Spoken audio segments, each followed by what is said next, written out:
കൊച്ചി നഗരത്തിന്റെ തിരക്കുകളിൽ പഴയ വാടക കെട്ടിടത്തിലെ ചെറിയ വീട്ടിലായിരുന്നു മാധവനും ലതയും മകൾ മീനാക്ഷിയുമായി താമസിച്ചിരുന്നത്.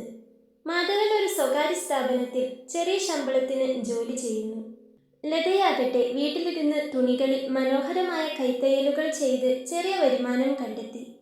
അവരുടേത് ഒരു പ്രണയവിവാഹമായിരുന്നു. കോളേജിൽ നിന്നും തുടങ്ങിയ പ്രണയമായിരുന്നെങ്കിലും ജീവിതം മുന്നോട്ട് പോകുംതോറും അത് കൂടുതൽ ഉത്തരവാദിത്തങ്ങളിലേക്കും സമ്മർദ്ദങ്ങളിലേക്കും വഴിമാറി. എല്ലാ മാസവും വാടക, മീനാക്ഷിയുടെ ഫീസ്, നിത്യച്ചെലവുകൾ, അങ്ങനെ അതൊരു തീരാ ദുരിതമായിരുന്നു. തിരക്കിനിടയിൽ മാധവനും ലതയും തമ്മിൽ പലപ്പോഴും സംസാരിക്കാൻ സമയം കിട്ടാതെയായി. മാധവൻ ഒരു ദിവസം ചിന്തിച്ചു, പാവം ലത, അവൾ ഒത്തിരി കഷ്ടപ്പെടുന്നുണ്ട്. അവളെ സന്തോഷിപ്പിക്കാനും കുറച്ചൊന്ന് റെസ്റ്റ് കൊടുക്കാനും എങ്ങനെയൊക്കെ നോക്കിയിട്ടും എൻ്റെ കയ്യിൽ അതിനു മാത്രം ശമ്പളവും വരുന്നില്ല. ഞാൻ എന്തു ചെയ്യും? ഭാര്യയുടെ കഷ്ടപ്പാടുകൾ ഓർത്ത് അയാൾക്ക് വല്ലാത്ത സങ്കടം തോന്നി. എന്നാൽ ഇതേ സമയം ലത ചിന്തിച്ചത് വേറെ തരത്തിലായിരുന്നു. ജോലിയെടുത്ത് അവരാകെ വശം കെട്ടുപോയിരുന്നു. മാധവേട്ടൻ എൻ്റെ കഷ്ടപ്പാടുകളൊന്നും കാണുന്നില്ല. ഞാനിങ്ങനെ എന്നും കഷ്ടപ്പെടുക തന്നെ. പിന്നീട് ചെറിയ കാര്യങ്ങൾക്ക് പോലും അവർക്കിടയിൽ വഴക്കുണ്ടായി. ഒരു ദിവസം രാത്രി മാധവൻ ജോലി കഴിഞ്ഞു വന്നപ്പോൾ ലത കടുത്ത ദേഷ്യത്തിലായിരുന്നു. ഈ കൈത്തയ്യൽ ജോലി ചെയ്ത് എൻ്റെ കണ്ണിന് നല്ല സ്ട്രെയിനാണ് മാധവേട്ട. ഇതുകൊണ്ട് ഒരു കാര്യവുമില്ല. നിസ്സാര പൈസയെ കിട്ടുന്നുള്ളൂ, അവൾ പറഞ്ഞു. മാധവൻ ക്ഷീണിച്ചാണ് വന്നിരിക്കുന്നത്. അതുകൊണ്ട് ആ ക്ഷീണത്തിൽ തന്നെയാണ് അയാൾ മറുപടി പറഞ്ഞത്. എനിക്കും ഇതിൽ നിന്ന് വലിയ പൈസയൊന്നും കിട്ടുന്നില്ല ലതേ. പട്ടി പണിയെടുക്കുന്നത് പോലെ വെറുതെ നയിക്കുന്നേ ഉള്ളൂ. ഇതിലും നല്ലൊരു ജോലി നോക്കിയിട്ട് അതും ശരിയാകുന്നില്ല. തൽക്കാലം കുറച്ചുകൂടി നീ ഒന്ന് അഡ്ജസ്റ്റ് ചെയ്യില്ലതേ. നമുക്കൊരു വഴി കാണാം, അയാൾ പറഞ്ഞു. എന്നാൽ ജോലി നിർത്താൻ തയ്യാറായി നിന്നിരുന്ന ലതയ്ക്ക് അയാൾ പറഞ്ഞത് കേട്ട് സങ്കടവും ദേഷ്യവും ഒക്കെ വന്നു. അയാളുടെ വാക്കുകൾ അവളെ മുറിവേൽപ്പിച്ചതുപോലെ അവൾക്ക് തോന്നി. പക്ഷേ മാധവന്റെ മനസ്സ് നിറയെ സ്വന്തം നിസ്സഹായാവസ്ഥയായിരുന്നു. ഞാനൊരു പരാജയമാണ്.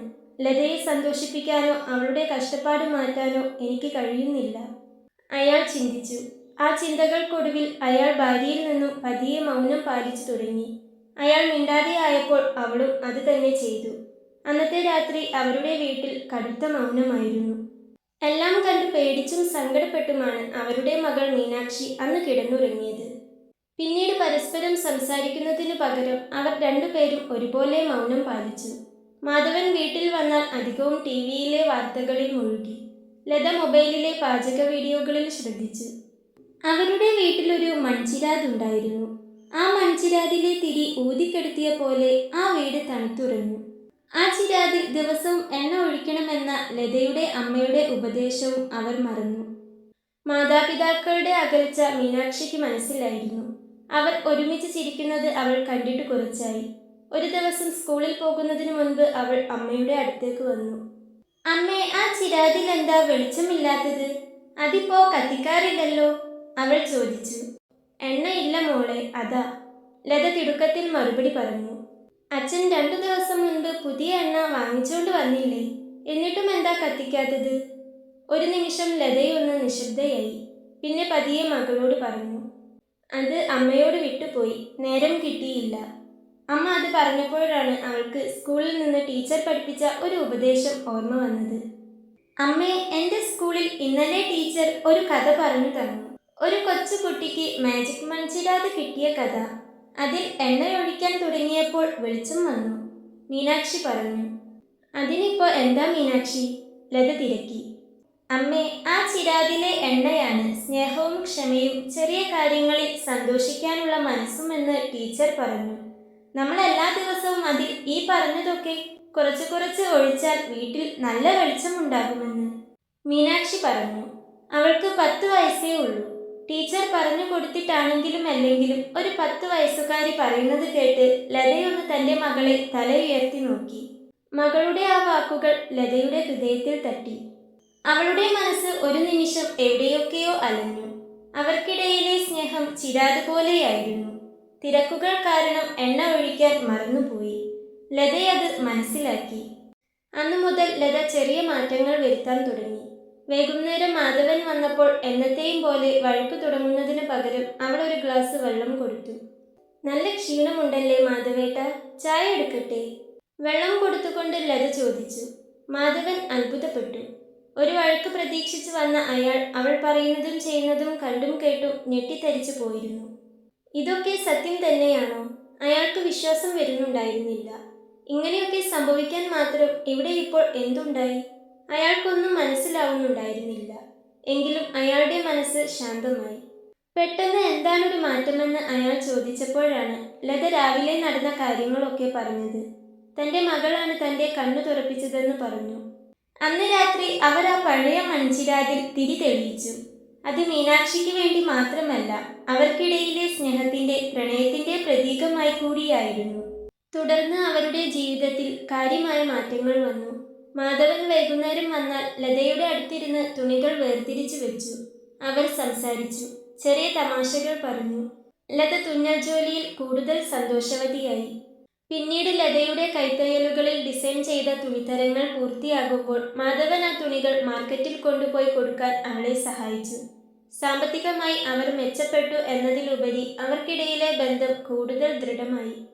കുടുംബത്തിന്റെ വെളിച്ചം ചിരാതിലെ എണ്ണയല്ല, പരസ്പരം താങ്ങും തണലുമാകുമ്പോഴുണ്ടാകുന്ന സ്നേഹത്തിന്റെ ഊർജമാണെന്ന് അവർ മനസ്സിലാക്കി. ഒരു ദിവസം മാധവൻ പറഞ്ഞു, ലതേ, നിന്റെ ഈ തുന്നൽ ജോലി നിസ്സാരമല്ല. ഈ തുണിയിൽ നീ തുന്നുന്ന ഓരോ പൂവും മീനാക്ഷിയുടെ ഫീസ് അടക്കം കൊടുക്കാൻ എന്നെ സഹായിക്കുന്ന പൂക്കളാണ്. എന്നെ സഹായിക്കാൻ നീ എൻ്റെ കൂടെ ഇല്ലായിരുന്നെങ്കിൽ ഞാൻ എങ്ങനെ ഇതെല്ലാം ഒറ്റയ്ക്ക് ചെയ്യുമായിരുന്നു? നമ്മുടെ വീട്ടിലെ വെളിച്ചം നീയാണ്, അയാൾ പറഞ്ഞു.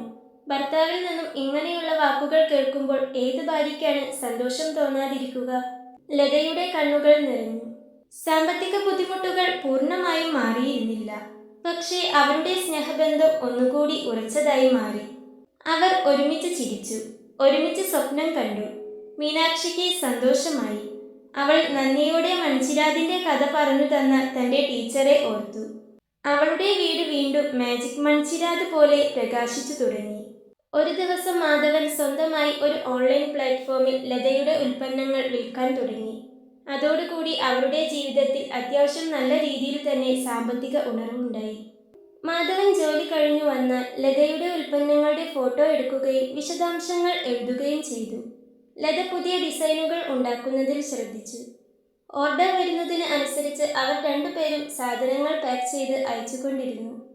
അവർ പരസ്പരം തുണയായി നിന്നപ്പോൾ അവരുടെ പ്രണയം ഒരു ബിസിനസ് പങ്കാളിത്തം കൂടിയായി വളർന്നു. വരുമാനം വർദ്ധിച്ചു. എന്നാൽ അതിനോടൊപ്പം തന്നെ പുതിയ വെല്ലുവിളികളും വന്നു. ഓർഡറുകൾ വർദ്ധിച്ചപ്പോൾ ലത ഒറ്റയ്ക്ക് ജോലി തീർക്കാൻ ബുദ്ധിമുട്ടി.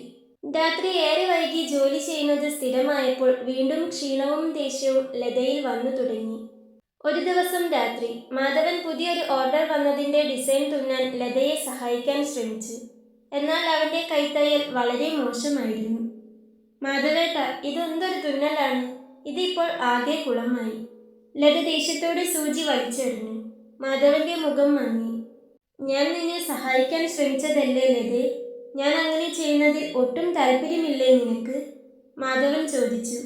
സഹായിക്കുന്നതിന് പകരം നശിപ്പിക്കാനാണ് വരുന്നതെങ്കിൽ എനിക്ക് താല്പര്യമില്ല, ലത എടുത്തടിച്ചതുപോലെ പറഞ്ഞു. പിന്നീട് 2 ദിവസത്തേക്ക് അവർക്കിടയിൽ വീണ്ടും ഒരു ചെറിയ വിടവ് ഉണ്ടായി. അവർക്ക് സമയം കിട്ടിയപ്പോൾ പോലും അവർ പരസ്പരം സംസാരിക്കാൻ മറന്നു.